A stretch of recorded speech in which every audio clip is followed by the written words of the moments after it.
Hello, friends. Welcome to Logistics of Logistics Podcast. My name is Joe Lynch. Thank you so much for joining us today. Today's topic is Beyond the Rate, Why Accuracy, Transparency, and Context Matter with my friend Dawn Favier. How's it going, Dawn?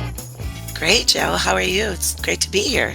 It's always a pleasure to talk to you. So, Dawn, please introduce yourself and your company and where you're calling from today. Awesome. Thank you. So, hey, everybody. My name is Dawn Favier.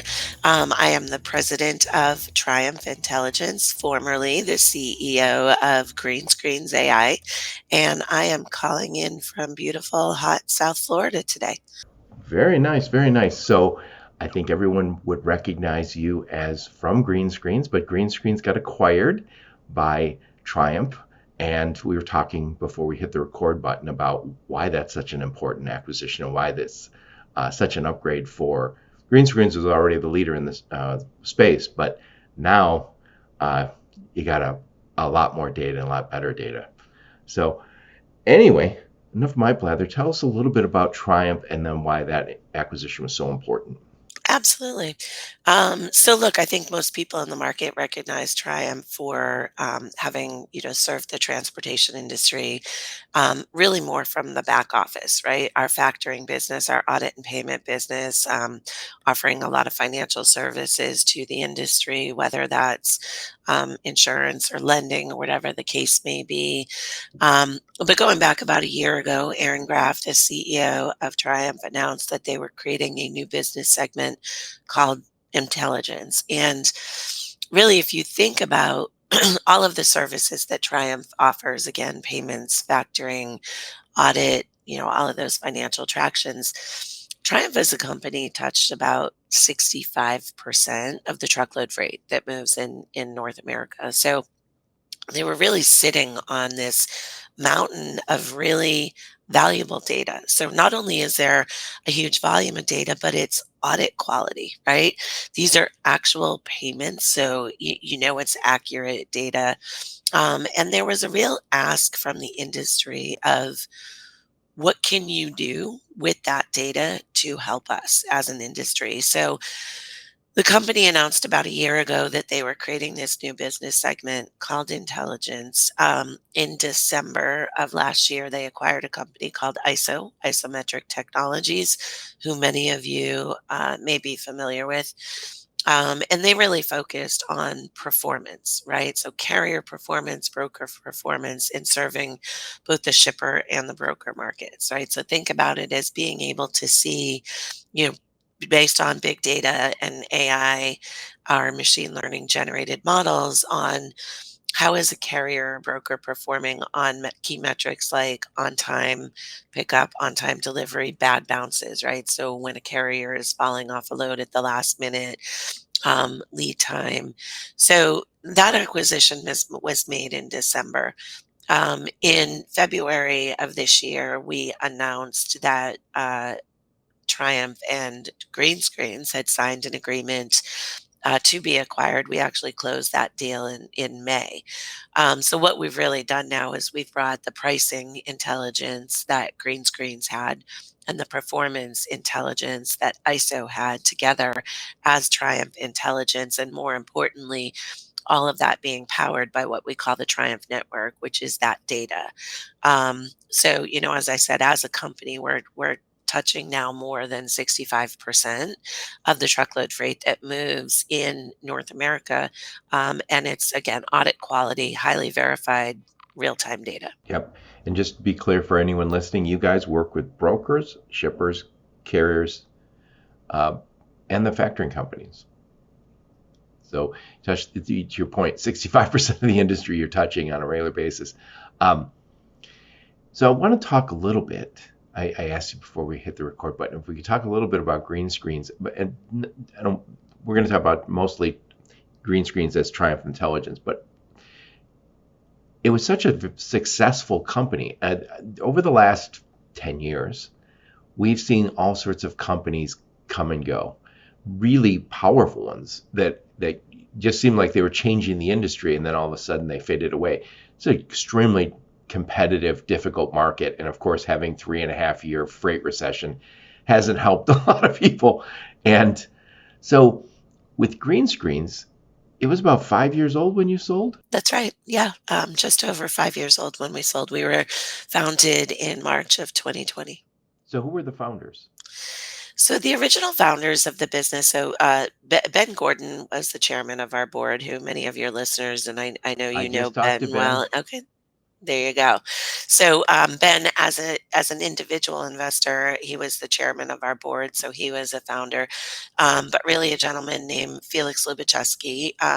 Greenscreens was actually born out of a digital freight brokerage that was founded back in 2017, 2018, who had really come to market with the intention of competing against, the Uber Freights and the Convoys and the big Hmm. digital platforms that were out there.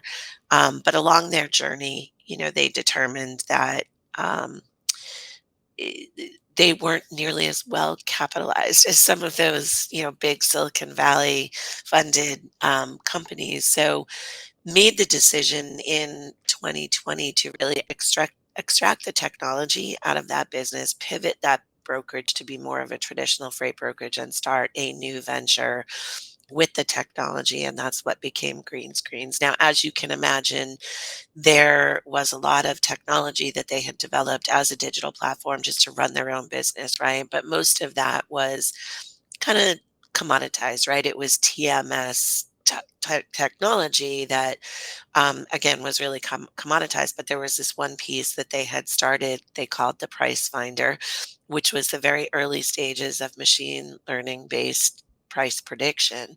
And that is actually what we went forward with at Green Screen. So the founders of the company actually brought me in a few months after the company was founded, initially as chief product officer and interim CEO to kind of help build the product, help with the go-to-market strategy and launch the product into market. And then ultimately, I just gave up the interim on the CEO title and became the full-time CEO and chief product officer of the company. Yep. And you guys were one of my sponsors. And I remember I interviewed you, and it does not seem like 5 years ago, just before you got, or maybe just after you got some funding. Um, and I think you guys had an announcement about the funding. And I remember it does not feels like a year and a half ago. Things fly by. I know, But right? but you guys quickly grew into, I think it was a great um, a big problem for the freight market. We were always using this tribal knowledge that had fueled a lot of freight brokers for a long time. They said, "Oh, I got Dawn down the hall, and she knows exactly what Atlanta to LA costs. She knows exactly Chicago to Laredo." You can't grow a business with that tribal knowledge anymore because the because we have all sorts of cool tools like green screens that all of a sudden made it, hey, I got a brand new guy here who can use green screens to come up with a price very quickly. Um, so talk about first off that problem and how you guys filled that became that solution for so many companies. Yeah.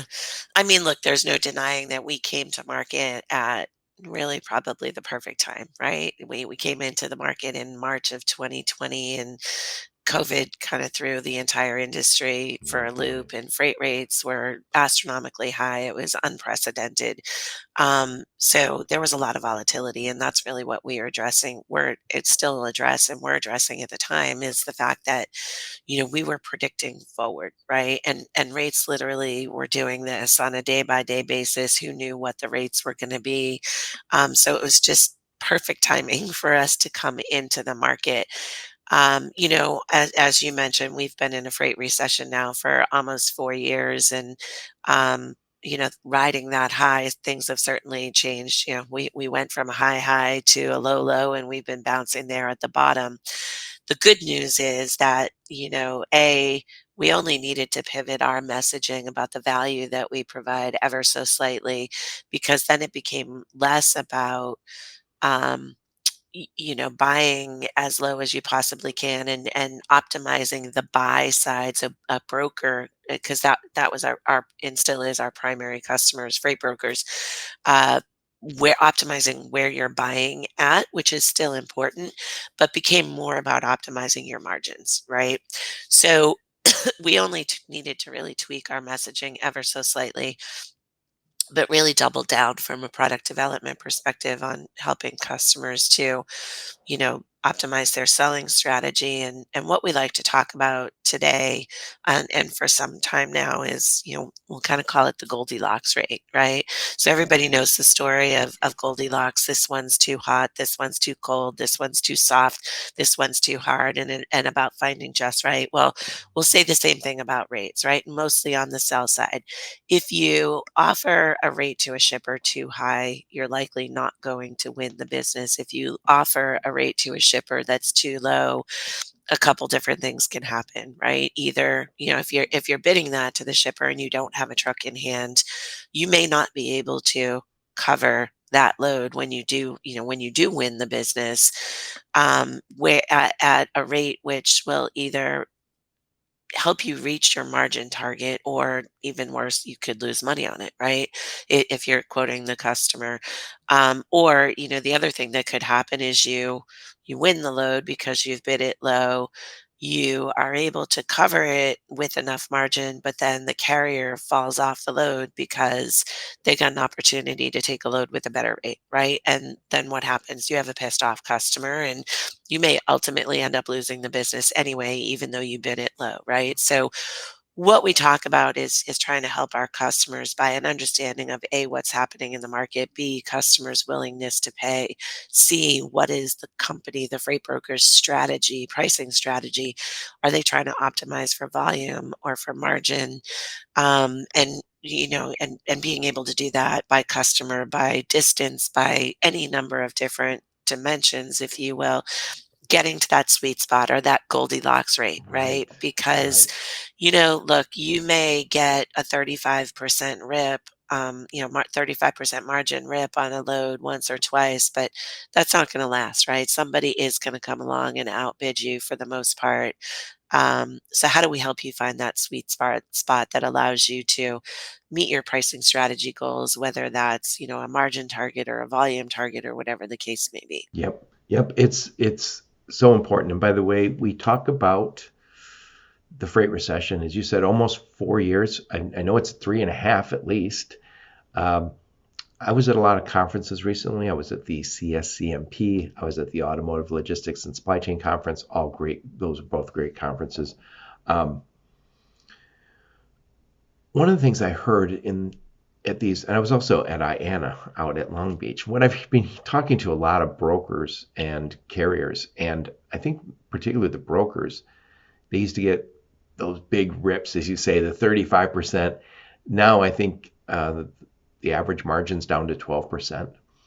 Uh, the bigger guys are able to squeeze out profit out of that. And you mentioned Ben Gordon, he was the chairman and an investor over at Greenscreens. He was recently on the podcast. He said, Joe, the biggest freight brokers are growing. They're growing faster than the rest of the freight brokers. And I believe, and we'll get more into this in a second, I believe because they are able to invest in technologies and partnerships with companies like Triumph. They have better information, they're more efficient, and they're winning. And I think the smaller guys are going to have to make smart investments. But if you want to continue to play in this game, uh, you're going to have to partner up. And the partners are going to have to be companies like Triumph and Triumph Intelligence that let you get the right price, buy for the right number, and make some money. It's just a so difficult time. Absolutely, absolutely, and really that's our goal, right? Our goal at Triumph, and this is across the entire business, is to help our customers transact confidently, right? Whether that's in, bidding, quoting to a shipper, or selling a load to a carrier, or on the back office, on the audit payment factoring side. Really what we're all about is transacting more confidently. And you talk about the growth and the margin realization of some of these companies. We've done a lot of analysis on this and trying to, show the value that our solutions provide. And one of the things that you'll hear us talk about a lot is transparency, rate transparency, and that is, not just giving the user a rate and saying here's your rate, but helping the user understand what's behind that rate. Why is that rate what it is? What is the market doing that's doing that? But more importantly, we talk about accuracy, and we use a metric called MAPE. So for all the math geeks out there, you know exactly what MAPE is. For those of you that are not like me, I needed it explained. MAPE is mean absolute percentage error. And what that is doing is it is looking at what is the rate that Triumph Intelligence predicted that you were going to pay compared to what did you actually book that load at, and what is the difference on an absolute percentage basis. Um, and so the accuracy at which we are able to predict what an individual broker is going to pay for any given load on a given day, on average right now is about 6.5%, right? Margin of error. So, and some of our larger customers, frankly, it's even lower than that, 2, 3% margin of error. We don't generally bring a customer live unless our overall margin of error is 10% or less, which is really unheard of. We've had several of our customers that have benchmarked us against incumbent product, whether that's something they developed internally or another commercial offering. And many of those commercial offerings or in-house, they're 12, 15, sometimes even 20, 22% margin of error on the prediction. And then that comes into that tribal knowledge that you talked Hmm. about, where somebody in their head is like, okay, well, I know this isn't accurate, so I'm going to adjust. But we've been able to fine tune our algorithms to the point that, they're single digit precision or single digit margin of error, so highly precise predictions. And why that becomes important for margin, and I'll go back to the story again of if you're quoting a customer without a truck in hand, you're first trying to win the business and you might have a margin target in mind, right? 15%, 12%. You've quoted that customer, you've won the business, you've now gone out and you've tried to procure a truck for that, and you can't find a truck to move it at whatever you presumed the price to be because your presumption was based on something that was 20% wrong, right? Right. So that is why the accuracy at which we're able to tell Joe as a broker, okay, we believe you're going to pay $1,000 for this, and you have the confidence to know that that is within a single digit margin of error. So as you're quoting your customer, and by the way, we also provide customers with tools to suggest the price at which they should sell that based on knowing what their margin targets are and things like that, right? So that's why, because if you're quoting a customer based on a presumption that's 20% wrong, you are a big risk for either losing money or certainly not hitting your margin targets. And we've actually done a study on that. So we looked at 8 of our customers, 732 users, because we see every load that a customer books, whether they've used us to price it or not. But we are able to identify which users are using us to price versus, some that may not. And what we have found is that at the individual user, um, the users that used the Triumph Intelligence product to quote their customers had a 14.34% margin versus the reps that were not using us were about a 12% margin, right? So Ooh. you said that the margins had gone down from, historically what was 15%, I think as high as Oh 17% down yeah. to like 12. We're now able to benchmark that, look, because of the precision at which we're able to predict the market, we're giving your reps the ability to um, preserve or protect their margin targets on the other end. Yep. And I think I'm going to reference some other podcasts I recently did. I talked to Ben Gordon, and then right before him, I talked to Spencer Tenney. Spencer represents a lot of brokers, carriers, warehousing companies when they're ready to sell.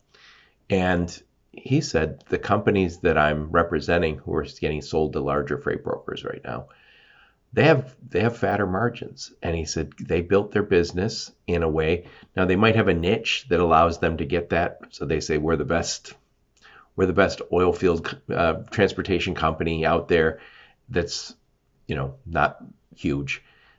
So they have a niche that allows them to get a little fatter profit. But also, if you can get that fatter profit, your business is so much more valuable. And if you do decide to sell, you're in much better position. Um, yeah, this feels like table stakes. And you mentioned transparency. I feel like for a long time, this industry had uh, kind of a model that was almost at odds with the customer. So someone was on my podcast. They said we used to have a bell in the office where when we made $1,000, someone would run over and ring the bell, $1,000 margin on a shipment. And I said, what if you were walking through with a customer? He goes, yeah. The customer's like, what? Why is that guy over there dancing and ringing that bell? Well, because he made $1,000. You're like, oh, on a load, one? Yeah, And right. Yeah. so so I think that is going away. And I think what we're going to see is there's going to be a margin. And I think some companies are already there saying we're managed transportation. We'll tell you what we paid for the load. We'll tell you what you're paying to us to help you manage your shipments. And you and we talked at Manifest last year about how that happened in the stock brokerage space. Stockbrokers gave way to people who are completely transparent on $8 or $7 trade, or I'm going to manage your money for 1% per year. Yeah. Look, it's been interesting. So obviously, been with green screens now, intelligence for 5 years, but even for about 7 years before that, I worked for a TMS company and we worked with a lot of freight brokers. And the changes that I've seen in the shipper broker relationship over the past, say 10, 12 years has been really kind of astounding. And there's a couple things happening. Number one, if you think about all the fraud in industry Oh, right now, a lot of shippers that we talk to, they're like, look, we need capacity, but we don't even want to talk to an asset-based carrier that has less than 100 trucks because we don't want to accept that risk, right? So brokers have become, there's a lot of reasons that brokers have become more important to the shippers and just looking at the amount of market share that brokers now have in the freight industry. I mean, I think if we go back 10 or 15 years ago, it was single digit market share and now it's over 23, 24%, I think and it's growing. And we're more and more seeing, shippers understand the value that brokers provide. And it's not just the fraud piece of it and the carrier vetting and onboarding, but also just and the risk there, but the tracking and oh, just all of that the administrative. customer experience is really upgraded. Yes, the customer experience. So we're now seeing, a lot of freight brokers that are on the routing guide of, in the waterfall tender process for some large shippers where in the past you went to brokers when you had gone through your entire routing guide Right. and couldn't find anybody else to cover the load, right? That and certainly when I was a shipper, that was broker was a dirty word, right? We were like, I'm not brokering my freight, right? But now the brokers really have become much more of a strategic partner to the shippers. We're seeing more and more dedicated contracted brokers that are contracted with the shippers on the sell side of the transaction, which is another reason why understanding the market and what the market is doing on a predictive basis is become so important. And earlier this year, we had historically been focused on the short-term spot market, but earlier this year, we also released a long-term prediction model, right? Because we're seeing much more of that contracted freight, dedicated lanes between the shipper and the broker. Yep. Done. I always have to admit when I was wrong on this one. I believed when I came to this industry, it's like 15 years ago, I came from automotive, and I ran a little 3PL, and it was mostly less than truckload, but we did some truckload. So I got involved with all that, and I remember thinking, what value are we providing? Why all we're doing is getting them trucks. But I came to realize that we were a middleman, but we were a middleman that provided, as you said, the tracking, the tracing. We provided the transportation management system.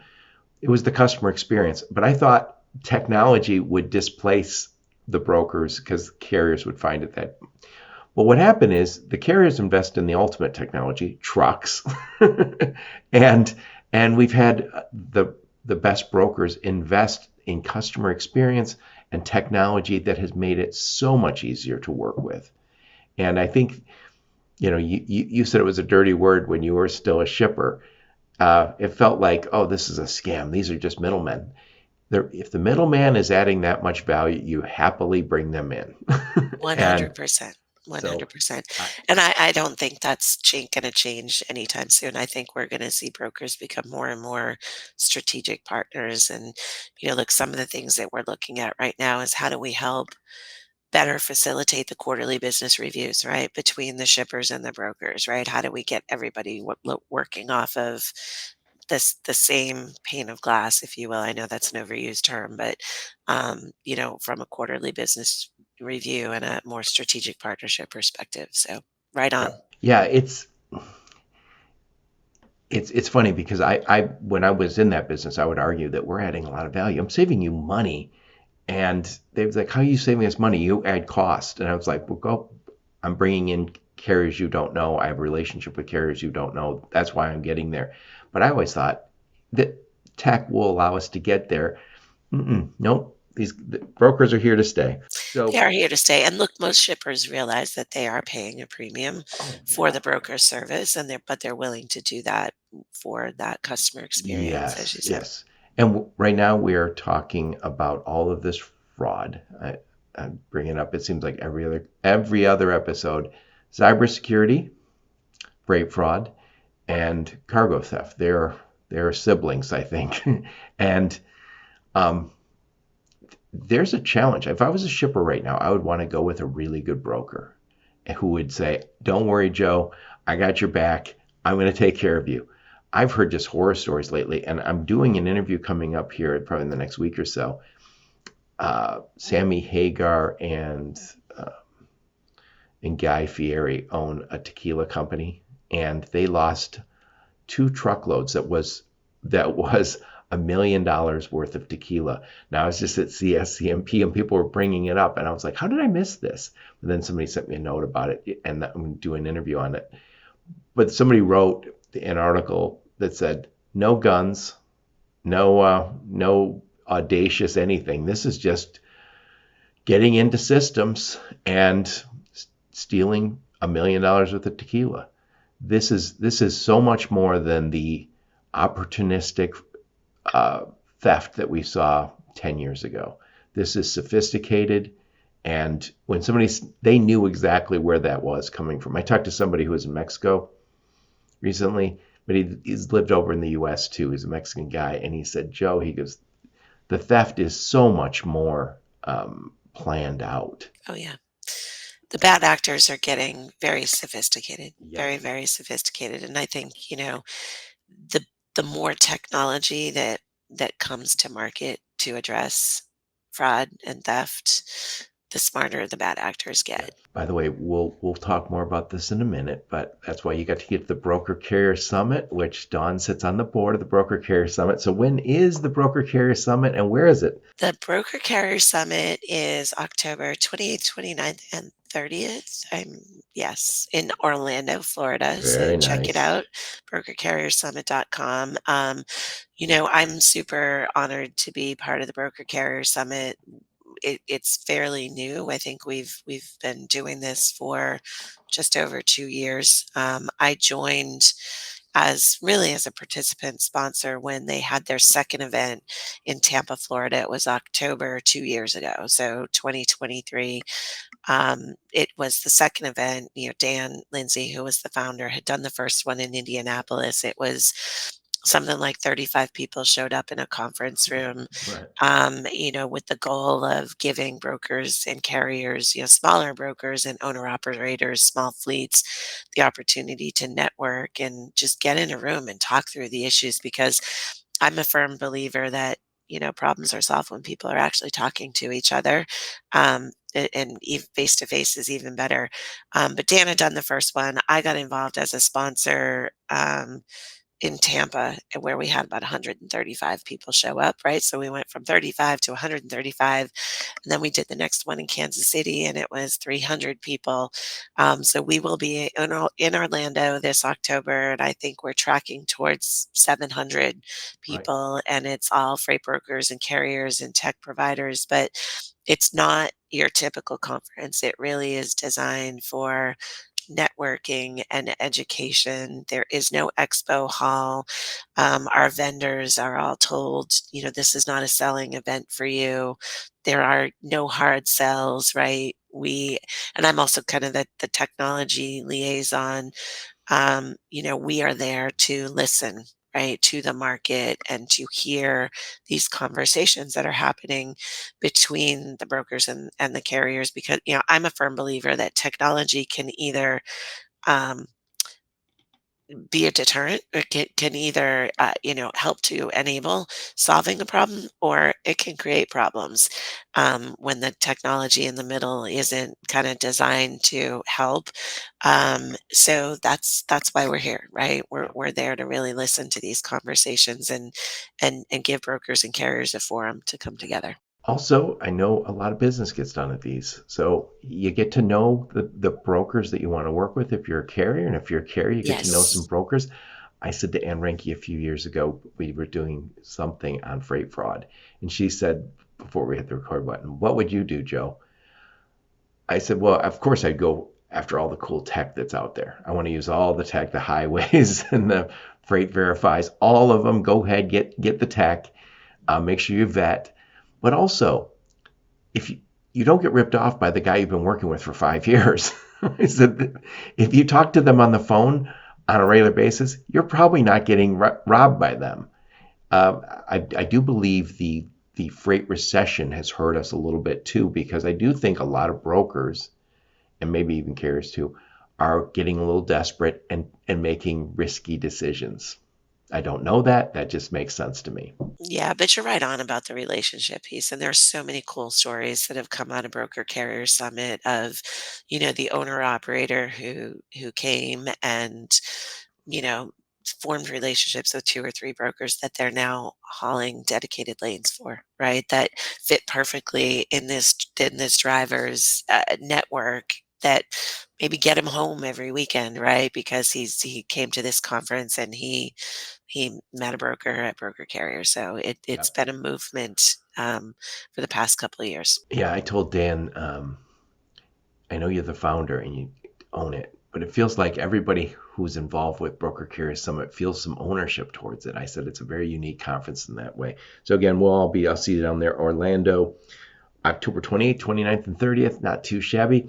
So we've talked about transparency. I think the transparency is coming. It's here. I wouldn't be surprised if we were talking 5 years from now, Don, that it's just standard that you say, this is how much I made on your load. Because especially the bigger companies, they want to know what the market is. If you're a broker, I don't care that you made some money. I know you make money.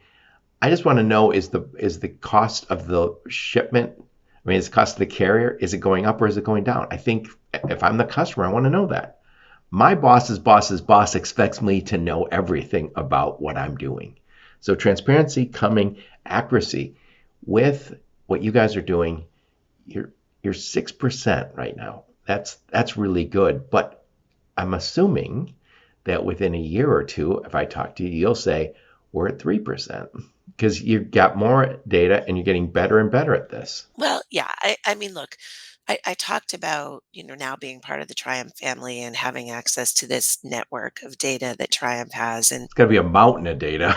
right, and look, as we grow, will MAPE or will it improve? It will, but I wanna be careful how I talk about that because, yes, coming in as part of Triumph, we now have access to a lot more data, and we are, it's kind of been ongoing. We've only been part of the Triumph family for a few months now, so we're ingesting that data, and we've brought a lot of it over at this point, and with what we've brought in already, as you might expect, more data is not necessarily going to have a huge impact on accuracy for the more frequently traveled power lanes, right? The Chicago to Atlanta, whatever, because with data, you do reach a point of diminishing returns, right? It's like Hmm. more data, it's just more data, and it's not going to improve the accuracy. But what we have found with now being part of the Triumph family and really having a lot more data to ingest very quickly, is it's for those lesser traveled lanes. So our network density, we've been able to, improve our network density to the extent that, like 600,000 plus lanes that we just had no data or no density of data in before, that we kind of added. And I think we're over like 2 million five digit zip code Wow. lanes that we have coverage on now. But I think what's more important to talk about there is, so if I look across all of the lanes, all of those 2 million lanes, and adding this new data, the improvement to the prediction accuracy was only about a half a percentage, right? So not huge, but I want to bookmark that and I'll come back to it. Right. It's in those new lanes where we didn't have the density, the improvement was more like 3% improvement in the prediction accuracy there. And what we've also been able to prove is that for every 1.5% improvement to the accuracy of our predictions can result in a 1% improvement in margin realization. So we go back to that whole, why does accuracy matter? Accuracy matters because you're quoting a customer without a truck in hand. You need to be pretty darn sure about Right. what you're going to pay on that, right? Yeah. So, Now, I know last time we talked a little bit, and I talked to you at Manifest. Um, you said, yeah, you're using a lot of AI to clean up all the data because you guys are getting data that's sometimes incomplete or inaccurate. I just call it dirty data. And you guys have been using AI for years on that. And so talk about that because, you start to hear people right now say, well, is AI a bubble? Did we get too excited too fast? But you guys have been applying it very successfully for years now. yeah, well, look, our core algorithm is a type of AI machine learning, which is very different than LLMs Right. or agentic AI, right? Machine learning is a type of AI that is very different, and it's really learning through big data, right? So the way we get to the accuracy of our predictions is, consistently training this machine learning algorithm that's goal is to improve upon itself using the data, right? But on the data cleansing side, we are that is automated. I would say it's less AI, but it is automated, and you're right. I mean, garbage in, garbage out. So not only is the data that we're using, audit quality, we talk about the veracity of the data that we're using to feed the algorithm. Much of it is audit quality, but we've got filters established on the front end of our data ingestion pipeline that is specifically looking to flag data that might be invalid. Maybe it's an outlier, right? So it might be that, it was 5 o'clock on a Friday and the carrier fell off the load and you needed to move that load at any cost. So you knowingly paid $1,000 Right. more to move it. That's an outlier. We don't want that feeding the algorithm. Or it might be a partial truckload that somebody miskeyed, right? And marked it as a truckload. We don't want those things influencing. And when we onboard a new customer, on average, we find that we're flagging about 35% of the customer's Wow. initial data feed is potentially dirty.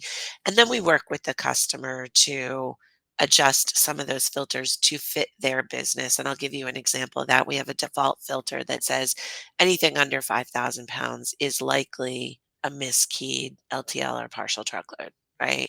So those would all initially be flagged, but we also know that a full truckload of empty plastic water bottles, going from a packaging manufacturer to Niagara Waters, as an example, or somebody like that, Poland Springs, weighs about 3,500 pounds, right? So then we're able to adjust those filters to say if the shipper is X or the receiver is Y or the commodity is Z, this rule doesn't apply, right? So a Right. 3,500-pound shipment, or look, I used to, when I worked for Staples, we bought a lot of bubble wrap, right? A full truckload of bubble wrap was 2,000 pounds, right? So, that type of thing.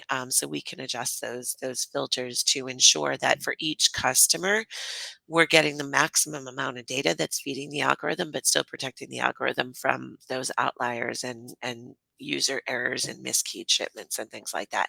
And that's part of what leads to the accuracy. The other part of the accuracy just comes from the real-time nature of the data, the fact that it's not latent data that is being reported in arrears, right? It's real time as things are transacting. Yeah, use the term audit quality. What do you mean by an audit quality um, level number? So, like the heritage of Triumph, right? So we have our audit and payments business. So they are auditing freight bills and making the payments to the carriers on those freight bills, right? So we know that that data is accurate, right? So it's the freight bill comes in and, let's say the freight bill came in for $1,000, but it should have been 800 or it should have been 1,200, right? We are actually performing that audit and making that adjustment. So from the Triumph network of data, that is the quality of data that we're getting, Yes, right? that's From our fantastic. customers directly on the formerly green screen side, we're also getting book loads. So as soon as we're integrated into their TMSs so that as soon as they book a load with a carrier accepts that load, that transaction is feeding to us. So we know precisely at the time the load is booked, what did they book that load for, not what was the quoted rate, what Right. was the offer rate, what was the posted rate, right? It's actual booked load transactions. I like it. I like it. So we've talked about the importance of accuracy. We talked about the importance of transparency. Um, you got me wondering though, why do we have context? What do you mean by context?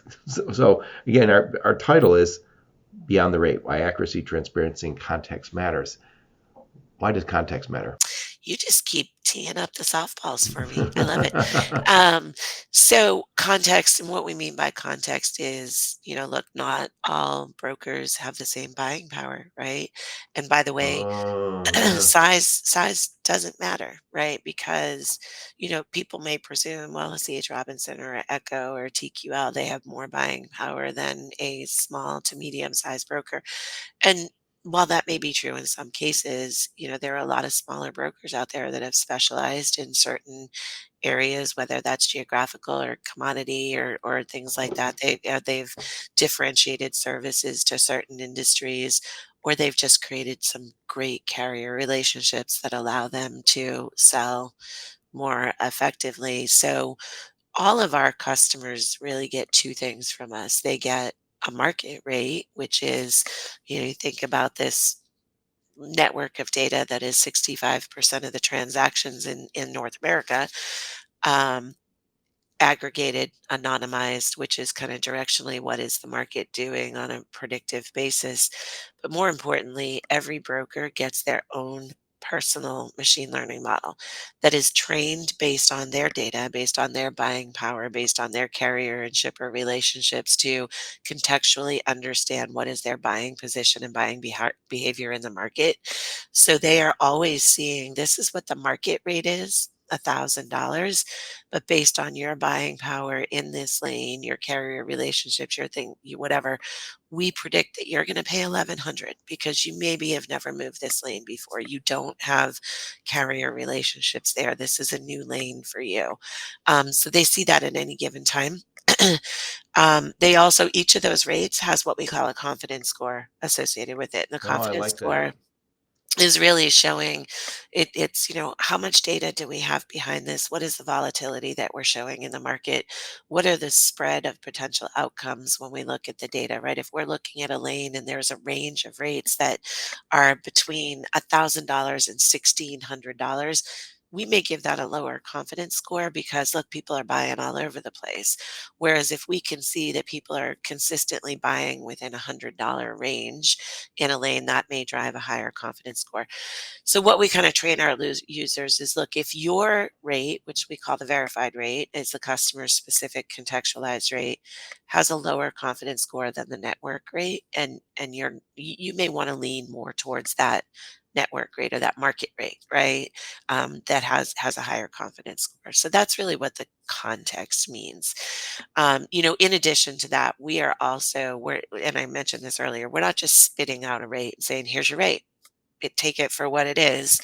We give a lot of decision support information to the user behind the scenes to help them understand why the rate is what it is, right? So we're showing them Right. a lot of historical information. We are also showing them where the prediction accuracy is trending, which is an indicator of movement in the market, right? So if we show that, last week our rate predictions were trending a half a percentage but low on a particular lane, but now we're starting to see the market swing, right? So we're actually 1% low, right? That is also more context for the user to understand, like, Right. okay, the market is starting to shift here.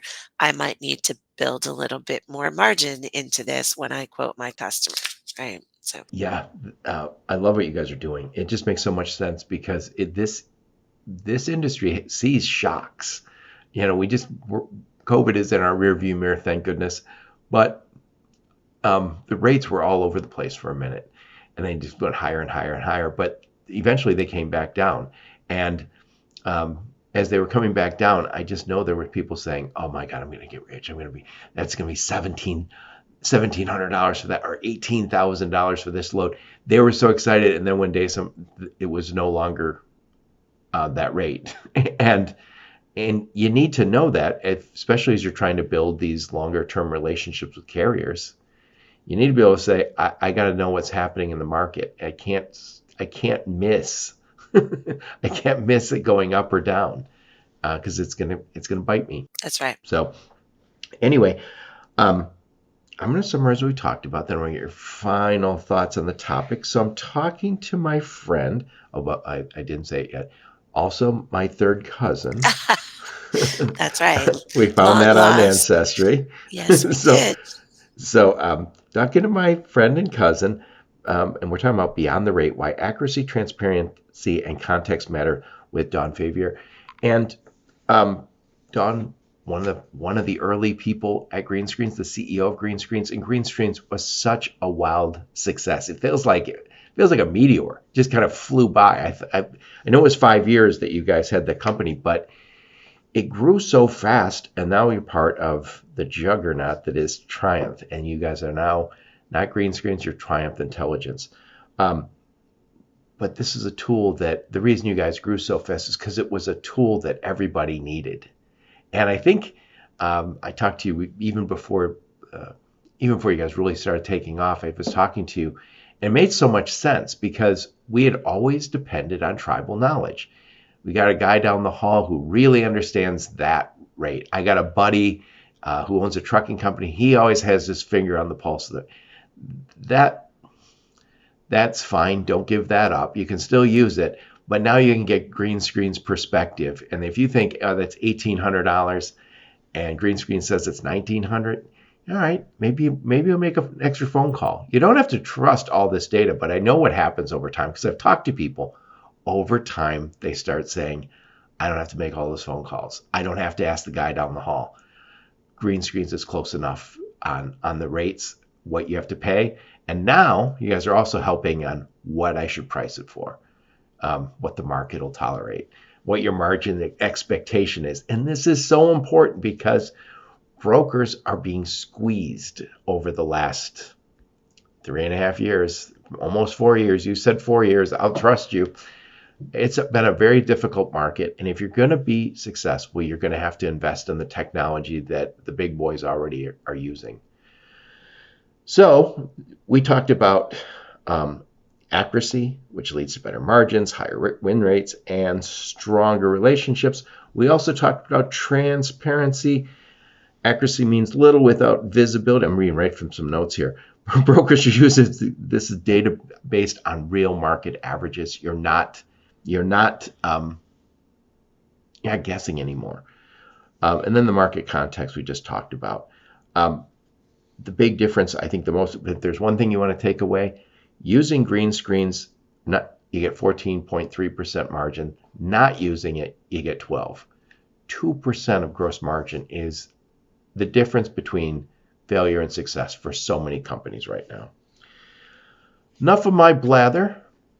Dawn, put a big old bow on this one. Final thoughts on the topic. Absolutely. Well, first of all, thank you for having me on the show, Joe. It's always a pleasure to be here with you, even before we were cousins or discovered that we were distant, long lost third cousins. But yeah, I mean, look, we are thrilled to now be part of Triumph as Triumph Intelligence and really hardening our position as a market leader for, I'd say, really three things, right?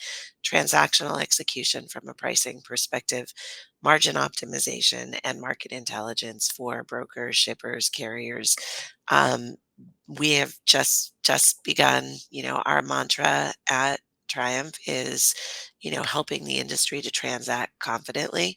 And this is just one of many ways that we do so today and will continue to do so in the future. So I love would it. love to hear from anybody. You can always reach me at dfavier